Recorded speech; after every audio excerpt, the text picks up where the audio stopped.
I'd never cared for company dinners, but that evening felt different the moment we walked in. Like the air was heavier, as if something unspoken hovered between us all. Maybe it was the way my boss, Daniel Hughes, kept flicking his eyes to his watch. Maybe it was how my wife, Emily, smoothed the fabric of her dress over and over, more tense than she ever was around people she barely knew. Or maybe it was simply me sensing something I didn't yet understand. Daniel was the type of man people admired instinctively, smooth-talking, polished, with an easy charisma that made others drift toward him without noticing they were doing it. I'd always respected him, maybe too much. Emily and I slipped in a few minutes late. Daniel and his wife, Claire, were already seated.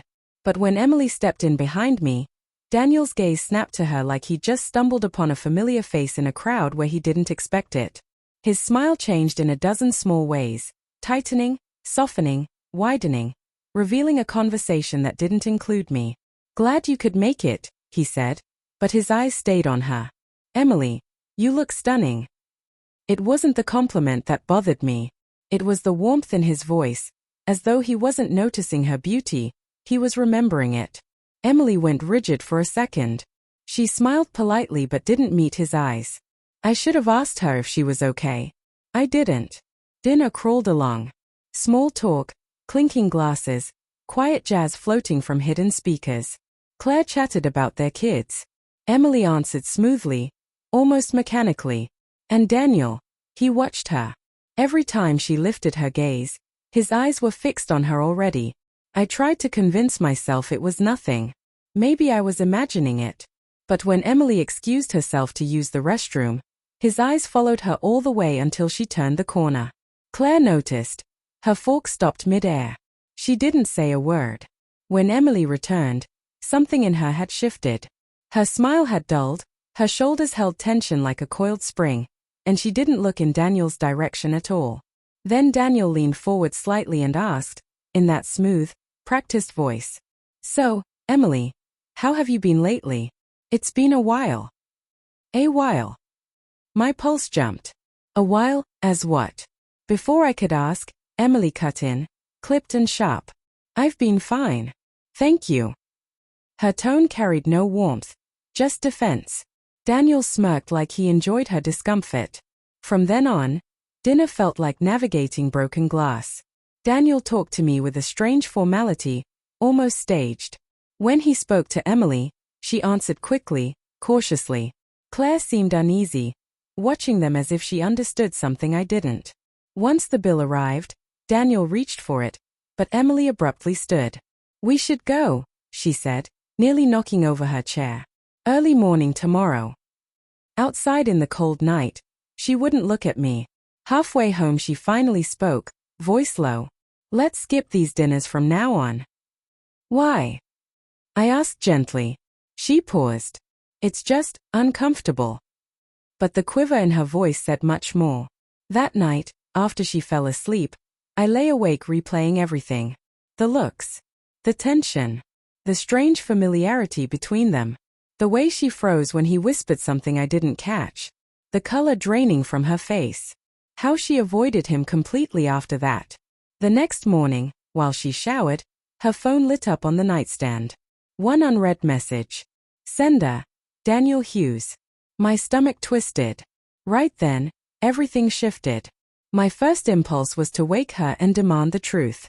But I hesitated, out of fear, maybe, or because I knew whatever was happening didn't begin last night. I didn't open the message. I couldn't bring myself to cross that final line. The notification with his name was still burned into my mind. When Emily stepped out of the bathroom, steam curling around her, she froze the moment she saw her phone in my hand. "It buzzed," I said evenly. "I didn't look at anything." She took it from me quietly, too quietly, and set it face down on the dresser. "It's nothing," she murmured, but her voice was thin, stretched tight like she was barely holding herself together. "Emily," I said gently, "how do you know him?" Her shoulders tensed, a tiny flinch. She didn't turn around. "I told you last night. I don't want to talk about this." But I needed answers. I needed to understand why my boss had looked at my wife like she was someone he once had his hands on. The next day at work, Daniel acted as though everything was perfectly normal. He clapped me on the back, asked about a project, gave instructions, but when no one else was paying attention, he pulled me aside. "Your wife," he said casually. "She's something." A cold dread slid through me. What's that supposed to mean? He smiled, a slow, knowing grin that made my skin crawl. "Relax, Logan. Just appreciating good taste." The way he said it wasn't admiration. It was ownership. That night, Emily made dinner like she always did, but her mind was far away. She moved like she was on autopilot. When I touched her arm, she flinched before she even registered I was there. I didn't confront her yet. I watched. I listened. I paid attention. And gradually, the truth began to break the surface. A week later, on a quiet Tuesday evening, I found her sitting on the couch, clutching her phone like it was something poisonous. Before I could speak, she whispered, "Logan, I need to tell you something." She didn't look up. She barely breathed. "Years ago," she said, "before I met you, I interviewed for a job downtown. Daniel was the interviewer." My chest tightened. He was professional at first. But afterward, he asked me out. I said no. He didn't take the rejection well. Her voice cracked. He kept calling, messaging, showing up near the building.